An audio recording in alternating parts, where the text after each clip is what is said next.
প্রসবের দিনই গর্ভে সন্তানকে নিয়ে এসআইআর এর শুনানি কেন্দ্রে হাজির গর্ভবতী মা। কোনো অসুবিধা হচ্ছে এখন? আজকে তো ডেট দিয়েছিলেন ডেলিভারি। আজকে আবার আমাদের হিয়ারিংয়ে ডেকেছি। নমস্কার, স্থানীয় সংবাদে ডিজিটাল মিডিয়ায় বিপ্লব সরকারের রিপোর্টে আমি সৌমি নাগদত্ত। সন্তান প্রসবের দিনেই এসআইআর এর শুনানি, তাই ডেলিভারি স্থগিত রেখেই শুনানিতে চলে গেলেন প্রসূতি। বছর 27-এর এই প্রসূতির নাম বন্দনা মণ্ডল, বাড়ি চন্দ্রকোনা 2 ব্লকের কুয়াপুরে। স্বামী পেশায় কৃষক শুভ্রপ্রকাশ মণ্ডল। শনিবার 27 ডিসেম্বর ছিল এসআইআর এর শুনানির প্রথম পর্ব। বিডিও অফিসের সভাকক্ষের দ্বিতীয় তলে ছিল শুনানি কেন্দ্র। ভিড়ে ঠাসা শুনানি কেন্দ্র। উপস্থিত বিডিও সমেত ব্লকের 6 জন ARO, কমিশন নিযুক্ত 6 জন মাইক্রো অবজারভার, বিভিন্ন বুথের বিএলওরা। প্রথম পর্বে শুনানির জন্য 70 জনকে ডাকা হয়। শুনানি কেন্দ্রে যে যার প্রয়োজনীয় ডকুমেন্টস নিয়ে হাজির শুনানিতে ডাক পাওয়া ভোটাররা। শুনানি কেন্দ্রের নিচের তলায় তখন চেয়ারে বসে এক গর্ভবতী মহিলা। শুনানিতে বয়স্ক বৃদ্ধ-বৃদ্ধা, এক চোখে দেখতে পান না এমন ভোটার থেকে সদ্য চোখের অপারেশন তথা ছানি কাটিয়ে কালো চশমা পরিহিত কয়েকজন বৃদ্ধ-বৃদ্ধাও হাজির তথ্য যাচাইয়ে। কিন্তু গর্ভবতী মহিলাও শুনানি কেন্দ্রে কেন? বন্দনার স্বামী ততক্ষণে স্ত্রীকে নিচে চেয়ারে বসিয়ে তার কাগজপত্র নিয়ে বিএলওর সাথে দোতলায় শুনানি কেন্দ্রে।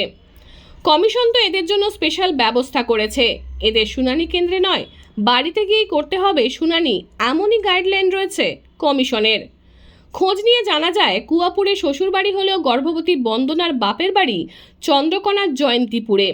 সেখানকার 149 নম্বর বুথের বিএলও শুভাশিস গোস্বামী বন্দনার বাপের বাড়িতেই তার এসআইআর ফর্ম দিয়ে এসেছিলেন এবং 2002-এ বাবার তালিকা ধরেই ফর্ম পূরণ করেছিলেন। 22 ডিসেম্বর বাপের বাড়িতে নোটিশ দিয়ে আসেন বিএলও। বিডিও অবশ্য জানিয়েছেন, একথা আমাদের জানানো হলে ওনাদের জন্য স্পেশাল ব্যবস্থা রয়েছে, বাড়িতেই শুনানি ব্যবস্থা করা যেত। গর্ভবতী মহিলা শুনানি কেন্দ্রে আসার কথা শুনে শুনানি কেন্দ্র ছেড়ে বিডিও, ARO ও মাইক্রো অবজারভার নিচে নেমে এসে বাইরে চেয়ার পেতে তড়িঘড়ি মহিলার শুনানি পর্ব মিটিয়ে বাড়ি পাঠানোর ব্যবস্থা করেন। বন্দনা ও তার স্বামী বলেন, এসআইআর এর দুশ্চিন্তা কেটেছে। এসআইআর এর ডাকে সাড়া দিয়ে ভোটারের দায়িত্ব পালন করেছেন। এবার গর্ভের সন্তানকে সুস্থভাবে পৃথিবীর আলো দেখানোর দায়িত্ব তাদের। আজ ডেট ছিল, আজ হিয়ারিং এর জন্য ডাকা হয়েছে, আসছি। আজকে ডেট ছিল? ডেলিভারি ডেট ছিল আজকে? ডেলিভারি লিঙ্কেজটা আছে, কিন্তু বসতিটা কোথায় সেইটা নিয়ে কনফার্ম ছিল, ডাউট ছিল। অফিসও ডাউট ছিল, বিএলও ডাউট ছিল। সেই জন্যই কনফার্ম হওয়ার জন্য হিয়ারিং হয়েছে। সেটা বললে আমরা বিডিও সাহেবের সাথে কথা বলে ব্যবস্থা করতাম। আচ্ছা আচ্ছা, না আপনাকেও জানাইনি? না না না, আমার জানা।